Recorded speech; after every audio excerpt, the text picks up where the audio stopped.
కులగణన విషయంలో ప్రభుత్వ తీరుపై మాజీ మంత్రి తలసాని విమర్శలు చేశారు. బీసీ రిజర్వేషన్లపై కేవలం తీర్మానం మాత్రమే చేస్తామంటే ఊరుకునేది లేదన్నారు. 2014లోనే తమ ప్రభుత్వం తీర్మానం చేస్తే కేంద్రం పట్టించుకోలేదు అన్నారు.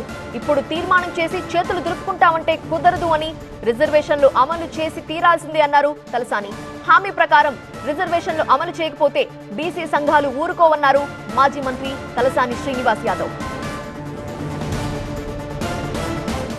పెట్టే అవసరం లేదు. కులగణన అంటే ఏంది? నీ పేరేంది, నువ్వు ఉండే ఇల్లు ఎక్కడ, నువ్వు ఏం చేస్తున్నావు, నీ కులం ఏంది, గంతే. అంత సింపుల్గా పెట్టి చేయండి. అన్ని లెక్కలు బయటకు వస్తే మాకు న్యాయం జరుగుతుంది. తీర్మానం చేసి పంపించడం మూలాన బెనిఫిట్ ఏం లేదు. 2014లో కేసీఆర్ గారు తీర్మానం చేసి పంపించారు. ఏమని జరిగిందా? చేయరు. వాళ్ళు ఢిల్లీలో ఉన్నవాళ్ళు వాళ్ళకి ఏదైనా అవసరం ఉంటే తప్ప వేరే చేయరు వాళ్ళు.